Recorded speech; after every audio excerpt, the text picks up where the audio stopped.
Vamos a nuestro tema entonces político-judicial y recibimos al congresista Gino Costa, que ayer participó en este pleno, que no pudo elegir a ninguno de los jueces por falta de votos, pero que sí decidió prescindir de la decisión tomada por la justicia que exigía suspender este voto.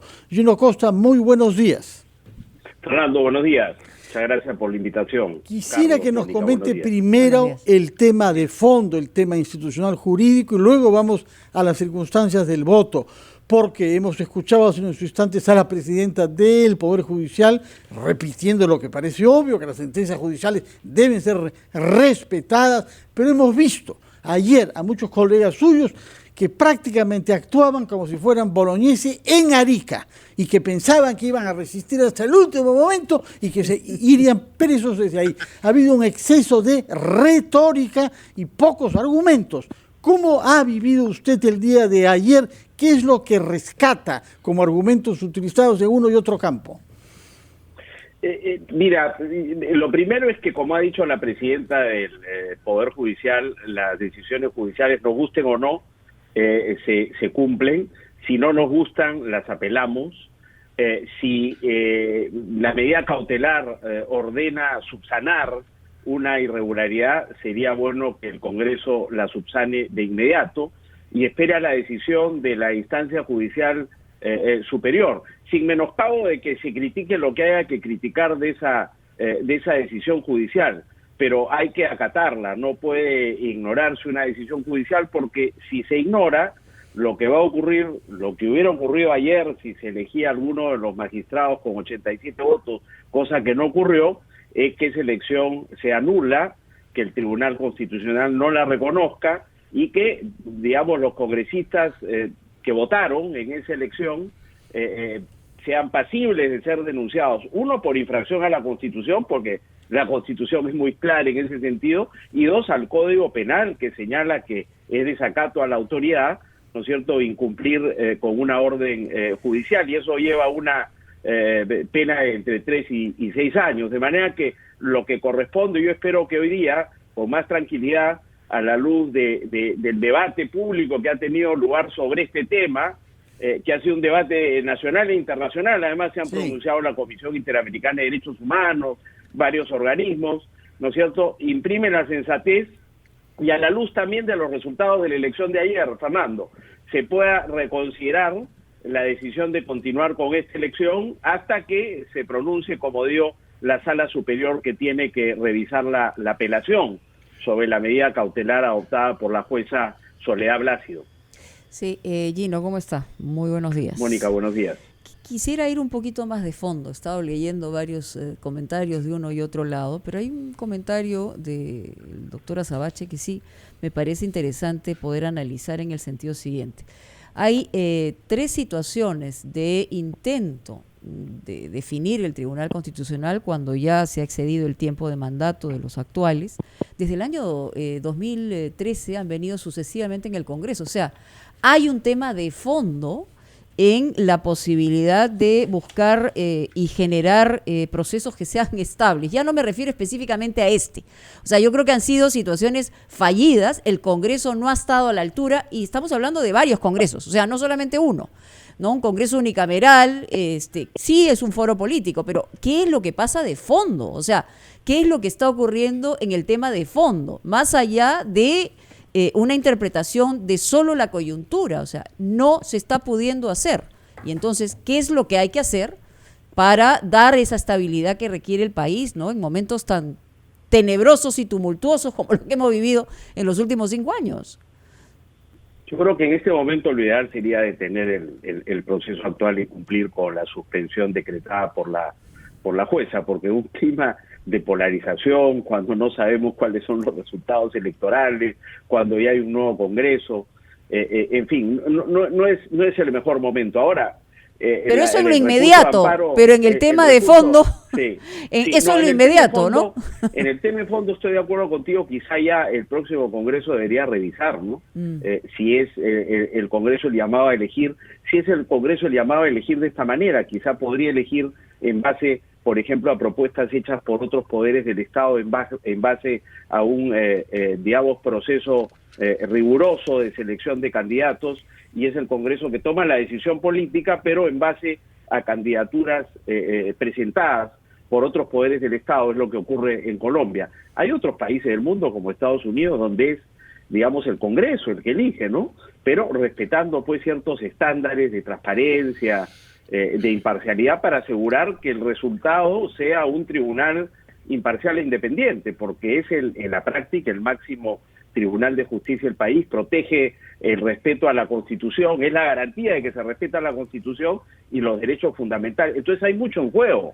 Y quizá... Ahora, tienen un Senado, ¿no?, que es distinto. Nosotros no tenemos. Nosotros somos unicameral y eso también genera las distorsiones que hemos visto en los últimos tiempos. Y eso por, digamos, entusiasmos políticos de uno y otro lado. Pero bueno, es un comentario aparte, Carlos. Sí, permíteme, por favor, Gino Costa y Carlos, ir a una interrupción para escuchar titulares de la media hora y regresamos con la pregunta de Carlos Villarreal y la reacción ante el comentario que ha hecho Mónica Delta a propósito del hecho de que no tenemos Senado, justamente. Primero, entonces, escuchamos los titulares de la media hora. Estamos de vuelta en Ampliación de Noticias por RPP La Voz del Perú, 8:36 de la mañana. Mónica Delta, Fernando Carballo y Carlos Villarreal. Conversamos con el congresista Gino Costa del Partido Morado. Congresista Costa, buen día. Carlos, buenos días. ¿Cómo interpreta usted lo que ha ocurrido ayer y básicamente con la actitud de determinadas bancadas en el Pleno del Congreso? Lo que vimos ayer, la verdad, al menos quien le habla personalmente, no lo había visto. O sea, tanta... no sé si decirle desesperación o empeño por nombrar a tal o cual candidato al TC. Es más, creo que hubo hasta, usted me sacará de dudas o me corregirá, hasta 2 o 3 pedidos de reconsideración del mismo candidato o de los dos candidatos. Hablo de los señores Oyarce y Hackanson. En ese sentido, ¿a qué atribuye usted esta desesperación por nombrarlos? Escuchábamos ayer también gritar al congresista Daniel Urresti de que tal o cual bancada defina su voto, y se refería básicamente a ustedes, ¿no? Están incluidos en eso. Que digan su voto, que manifiesten el sentido de su voto, que no vayan simplemente a sentarse y ver el Pleno. ¿Cuál es su interpretación de lo que ha ocurrido ayer en este aspecto?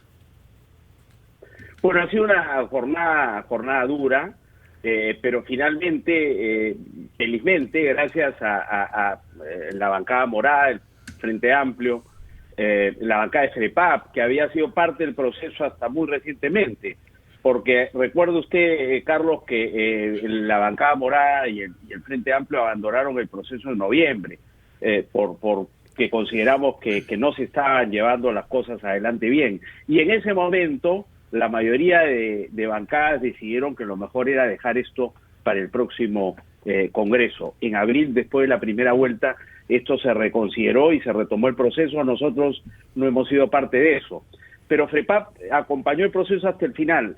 Sin embargo, a raíz de la decisión de la jueza Soledad Blácido, el FREPAP decidió también tomar distancia, con lo cual ha habido 3 bancadas que no participaron en las elecciones ayer, y por tanto no marcamos asistencia y tampoco votamos.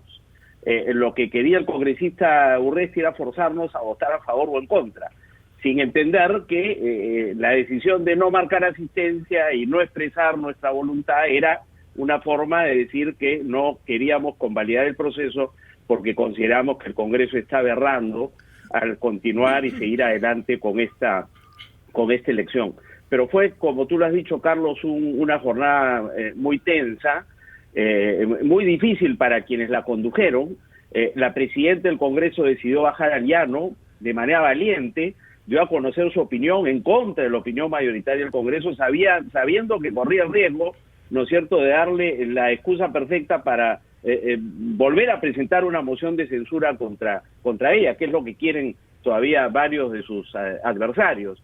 Y la conducción quedó en manos de Matilde Fernández, que mantuvo el aplomo en condiciones muy difíciles, de manera que ha sido una jornada, digamos, difícil, pero creo que prevaleció, ¿no es cierto?, el Estado de Derecho. No se eligió en contravención de una decisión judicial, y yo espero que ello sirva para que hoy día, como decía al principio, la Junta de Portavoces que esté en este momento reunida tome la decisión de de apelar la criticada, el criticado amparo de la jueza, presentar, digamos, subsanar la información y esperar a que se pronuncie la instancia. ¿Y usted cree que hay argumentos apelatorios y que efectivamente no ha sido una resolución adecuada, más allá del objetivo inicial probablemente de que esto no se discuta en el Congreso por las razones que se pueden esbozar, pero su opinión respecto al tema de fondo es, digamos, apelable porque no ha sido una argumentación sólida de parte de la jueza? Mónica, nosotros tenemos una opinión minoritaria en el Congreso, ¿no? La bancada. Sí, por eso, pero es importante siempre escucharla. El proceso, de manera que la decisión de la jueza nos parece que coincide con nosotros en el sentido de reconocer la existencia de irregularidades. Ahora, la jueza puntualmente dice la irregularidad que yo reconozco para ordenar, digamos, se detenga el proceso, es que no se han motivado las evaluaciones que han hecho los congresistas de cada postulante. Y es importante que se motive para que no sea pues una decisión arbitraria. De lo que se trata es fundamentar por qué a este le pongo 20 y a este le pongo 10. Esa motivación está en el reglamento que tiene rango de ley y que le ha aprobado el Congreso. Entonces la jueza lo que dice es, el Congreso es competente, ¿lo puedo hacer en este momento? Lo puedo hacer en este momento. Oiga, dice el doctor Ayala, el presidente del amparo dice, pero no tiene legitimidad el Congreso. La jueza dice, no importa, la Constitución dice que le corresponde al Congreso. Pero eso sí, que el Congreso respete las propias reglas que el Congreso ha dado para este proceso, y no las ha respetado en este extremo, en el de justificar, ¿no es cierto?, las decisiones, las evaluaciones que hace en las entrevistas personales. Entonces lo que yo digo es, podríamos apelar nosotros y subsanar eso, que produzca la comisión esa información para que sea considerada por la instancia superior, y ya la instancia superior verá si revierte o no la decisión adoptada en primera instancia. Gino Costa, pero en cuanto a nosotros se refiere, digo sí, nosotros somos una opinión más minoritaria con el Frente Amplio en el sentido de tomar distancia del proceso, porque desde el primer momento señalamos la existencia de varias irregularidades. Nos queda poco tiempo, así que quiero ir directo al grano. Explique usted si hay alguna relación entre esta polarización que ha aparecido súbitamente y la vehemencia y el frenesí que hemos visto ayer con el contexto político electoral que estamos viviendo.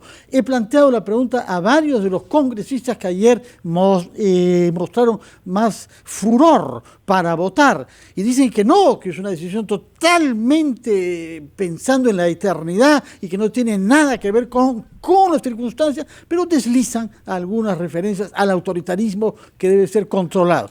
¿Cuál es su opinión? Brevemente, por favor, porque tenemos que culminar. Fernando, el Tribunal Constitucional en la práctica es digamos, la instancia de justicia más importante del país. Hemos visto cómo todas las investigaciones por corrupción terminan en el Tribunal Constitucional, y digamos, la disolución del Congreso terminó en el Tribunal Constitucional. El resultado de estas elecciones podría terminar en el Tribunal Constitucional. Esperemos que no, pero podría. Entonces, hay mucho en juego, hoy día, mañana y en los próximos 5 años. Y esa decisión de qué tipo de tribunal vamos a tener en los próximos 5 años está en manos del Congreso. Entonces, hay una mayoría que cree que tenía los votos y ha querido sacar adelante esa elección. Y hay una minoría que ha dicho, y así no, esta no es la manera, eso no va a garantizar que tengamos un tribunal imparcial e independiente, y eso es lo que está en juego. Y ha entrado, digamos, a mediar el Poder Judicial a raíz de